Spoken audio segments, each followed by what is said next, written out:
അതെ, സാധാരണ രീതിയിൽ കുഴക്കുകയും പരത്തുകയും ഒന്നും ചെയ്യാതെ ഇതുപോലുള്ള പത്തിരി ഉണ്ടാക്കിയെടുക്കാൻ പറ്റുമോ എന്ന് നിങ്ങൾക്കറിയാമോ? ഈ ഐഡിയ ഒക്കെ 2 കൊല്ലം മുമ്പേ ആരോ കണ്ടുപിടിച്ചിട്ട് വൈറലായ റെസിപ്പി ആയിരുന്നു കേട്ടോ യൂട്യൂബിലൊക്കെ. എന്നാൽ പിന്നെ ഒന്ന് പരീക്ഷിച്ച് നോക്കാമെന്ന് വിചാരിച്ചു. രണ്ടും കൽപ്പിച്ച് ഒന്ന് അറ്റംപ്റ്റ് ചെയ്തു. 8 നിലയിൽ പൊട്ടി, വെള്ളം കൂടിയിട്ട് ആകെ കുളമായിട്ട്. പിന്നെ അതെടുത്ത് ഞാൻ ഇടിയപ്പം ഉണ്ടാക്കായിരുന്നു. ഇതെൻ്റെ സെക്കൻഡ് അറ്റംപ്റ്റ് ആണ് കേട്ടോ. അപ്പോൾ ഇതിൽ നിന്ന് നമുക്ക് എന്ത് മനസ്സിലാക്കാം? പൊടിയുടെ പരുവ് അനുസരിച്ചിട്ട് വേണം നമ്മൾ വെള്ളം ചേർത്ത് കൊടുക്കാനായിട്ട് കേട്ടോ. നമ്മൾ പുറത്തുനിന്ന് മേടിക്കുന്ന ആ ഒരു പൊടിയാണെന്നുണ്ടെങ്കിൽ ഇതേപോലെ തന്നെ 2 കപ്പ് പൊടിക്ക് 2.25 കപ്പ് അല്ലെങ്കിൽ 2.5 കപ്പ് വെള്ളം മതി കേട്ടോ. അതിൽ കൂടുതലാവരുത്, അല്ലാണ്ട് വെള്ളം കൂടിപ്പോവും. പിന്നെ നമ്മളിത് പ്രസ്സിൽ പരത്തിക്ക് എടുക്കുമ്പോഴേക്കും ശരിയായി കിട്ടത്തില്ല. അപ്പോൾ ഇതുപോലെ നമുക്ക് നന്നായിട്ട് ഇളക്കി ഈ ഒരു പരുവ് ആകുമ്പോഴേക്കും പാനിൽ നിന്ന് ഇങ്ങനെ വിട്ട് വരും. അപ്പോൾ നമുക്കിത് വേറൊരു ബൗളിലേക്കോ എവിടെയെങ്കിലും മാറ്റിയിട്ടൊന്ന് ക്ലോസ് ചെയ്തിട്ട് 15 മിനിറ്റ്സ് വെക്കണം.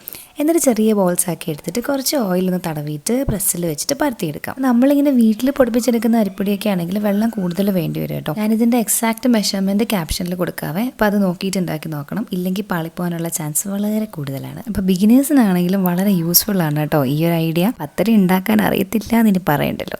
നല്ല തേങ്ങാപ്പാലൊക്കെ ഒഴിച്ചിട്ട് നല്ല ബീഫ് കറിയും കൂട്ടിയിട്ട് എൻ്റെ അമ്മോ എന്നാ ടേസ്റ്റാണെന്നറിയാവോ. ഇങ്ങനെ ഒന്ന് കഴിച്ചു നോക്കണം കേട്ടോ. അപ്പോൾ ഈ ഐഡിയ കണ്ടുപിടിച്ച ആൾക്ക് വലിയൊരു സല്യൂട്ട് കേട്ടോ. ഭയങ്കര എളുപ്പമാണ് ചെയ്യാനായിട്ട്.